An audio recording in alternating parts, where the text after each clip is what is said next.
कि ये लोगों की ज़रूरत से ज़्यादा प्रशंसा कर देते हैं। मैं तो आप सबसे छोटा हूँ, अधिकतर लोगों से छोटा हूँ। मेरे से यंग तो कुछ ही लोग हैं भारतीय जैसे, और मैं तो आप लोगों का फॉलोवर रहा हूँ।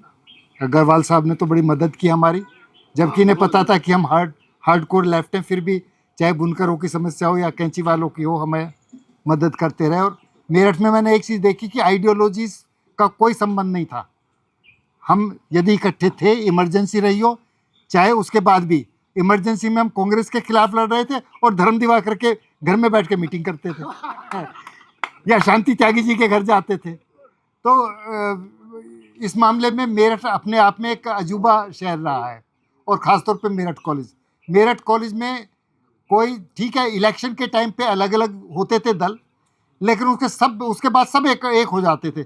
26 जनवरी 1976 को, आपको शायद याद हो, 25 जनवरी को वहाँ पे ओल्ड हॉल पे हम लोगों ने एक मूवमेंट किया। मैं, घासीराम मलिक और हम सब थे उसमें, एबीवीपी वाले भी थे। अब मैं तो डरपोक था भाई, मैं तो ईमानदारी से बता रहा हूँ। जब हमने देखा पुलिस आ गई है, मैंने घासीराम से कहा भैया खिसक लो। मैं तो सबसे पहले खिसक लिया। मैंने कहा भैया हमें सरकारी नौकरी करनी है, हमारे घर में तो ज़मीन वमीन है नहीं कुछ।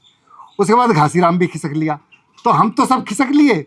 वो हमारे एबीवीपी के साथी बहुत सारे, अरुण रशीद ने, एक और वो, मैं उसका नाम बोला, आलोक था क्या था, जिसके गले में हमने मालाएं पहनाई थी, उन सबको आके पुलिस ने अरेस्ट कर लिया।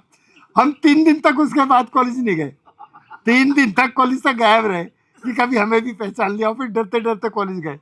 तो इमरजेंसी की बहुत यादें हैं। जिस दिन वहाँ पे पुलिस का आक्रमण हुआ था कॉलेज पे, आपको याद होगा, उसी दिन हुआ था शायद, जब वो लेबोरेटरी में घुस गए थे। लेबोरेटरी में उन्होंने काफ़ी तोड़फोड़ कर दी थी, लेक्चर्स की भी उन्होंने काफ़ी पिटाई की थी, ईंटें फेंकी थी, वहाँ दीवार बन रही थी तो उन्होंने ईंट फेंकनी शुरू की। तो हम दोबारा जब देखने गए, हमने कहा तो अब तो ईंट फेंक रही हैं, तो हम इतने डरपोक थे, ईंट फेंकती हुई देख के हम वापस आ गए। हमने कहा भैया चोट लग जाएगी, यहाँ से भागो। यही आंदोलनों में होता था। जब भी हम आंदोलन में नारे लगाने में सबसे आगे रहते थे, और जब पुलिस आ जाती थी और जब सबसे पीछे, या तो पुलिस वालों के पीछे खड़े हो जाते थे या वहां से भाग जाते थे। तो मैं ये नहीं कह रहा कि हम कायर थे, पर चूंकि हमें थोड़ी करियर की भी चिंता थी, संघर्ष हमने भी किया। मैं अग्रवाल साहब से कहा था, हम उनकी तरह जेल तो नहीं गए, पर संघर्ष हमने भी किया। हाँ, बस ये है कि जब जेल जाने का, पिटने का मौका है तो सबसे पहले भाग जाते थे।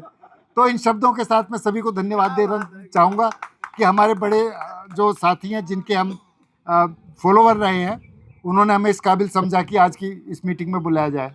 Thank you very much.